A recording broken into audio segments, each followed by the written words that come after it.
Assalamualaikum warahmatullahi wabarakatuh. Perkenalkan kami dari kelompok 11.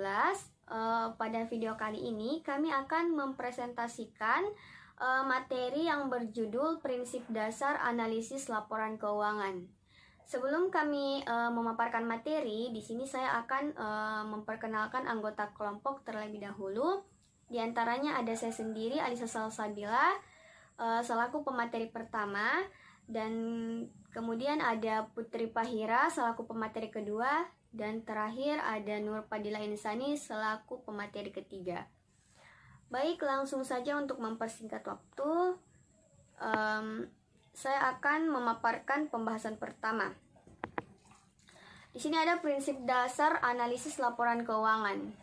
Analisis laporan keuangan merupakan suatu proses yang penuh dengan pertimbangan dengan tujuan untuk mengidentifikasi perubahan-perubahan pokok pada tren beserta alasan dan penyebabnya.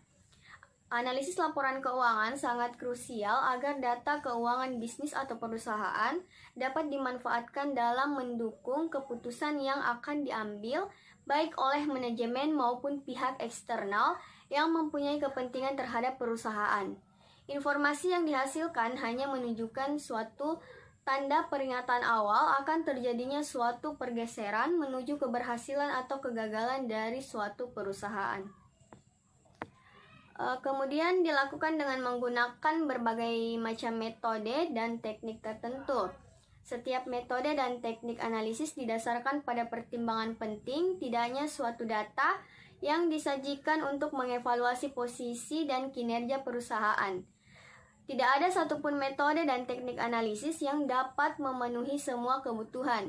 Cara terbaik dalam analisis adalah mengkombinasikan berbagai macam metode dan teknik analisis. Sekian pemaparan materi dari saya. Selanjutnya akan dijelaskan oleh Saudari Putri Pahira.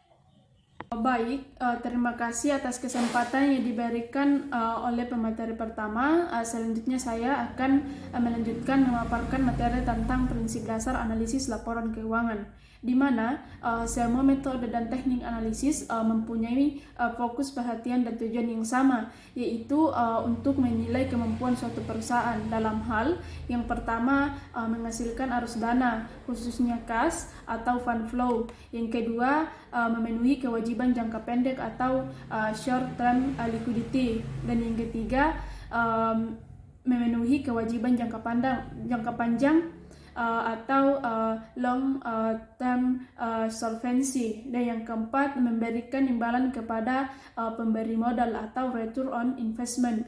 Yang kelima menggunakan aktiva atau asset utilization, dan yang keenam menghasilkan keuntungan atau profitability.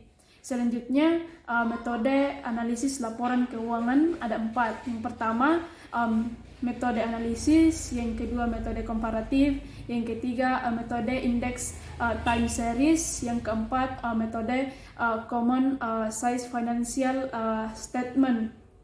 Selanjutnya apabila berdiri sendiri, informasi hasil analisis sebenarnya kurang bermakna dan kurang bermanfaat. Nah, agar menjadi lebih bermakna dan bermanfaat, hasil informasi analisis perlu dinilai dan dievaluasi lebih lanjut dengan menggunakan data pembanding yang relevan. Misalnya data perusahaan lain yang sejenis data industri atau data perusahaan jasa yang bersangkutan pada periode yang berbeda. Dan yang terakhir itu adalah data industri, biasanya sudah diperoleh karena banyak perusahaan jasa informasi keuangan yang mengumpulkan, mengolah dan menyediakan. Misalnya Robert Morris Association, Standard and Poor's, dan Value Line Investment, VDBI, GSX Analysis. Nah, sekian dari saya. Selanjutnya saya persilahkan kepada pemateri ketiga, Nur Fadila Insani, untuk memaparkan materinya. Baiklah, terima kasih atas kesempatan yang telah diberikan. Selanjutnya, saya akan membahas mengenai beberapa faktor yang harus dipertimbangkan dalam penggunaan data pembanding. Yang pertama yaitu perbedaan prinsip atau metode akuntansi yang digunakan. Kedua yaitu perbedaan kebijakan keuangan. Ketiga, perbedaan periode laporan keuangan. Keempat yaitu perbedaan skala operasi perusahaan. Kelima, perbedaan sifat operasi perusahaan. Keenam yaitu perbedaan rumus yang digunakan untuk menghitung rasio keuangan. Ketujuh yaitu perbedaan letak geografis perusahaan. Kedelapan, perbedaan ukuran atau size perusahaan. Kesembilan, jumlah sampel yang ada dalam sebuah industri. Selanjutnya, tujuan analisis keuangan. Adapun tujuan utama dilakukannya analisis laporan keuangan adalah sebagai berikut. Yang pertama yaitu analisis laporan keuangan dijadikan sebagai tolak ukur untuk memproyeksikan posisi keuangan di masa yang akan datang. Kedua yaitu untuk mengamati kondisi perusahaan, permasalahan dalam manajemen, operasional maupun keuangan.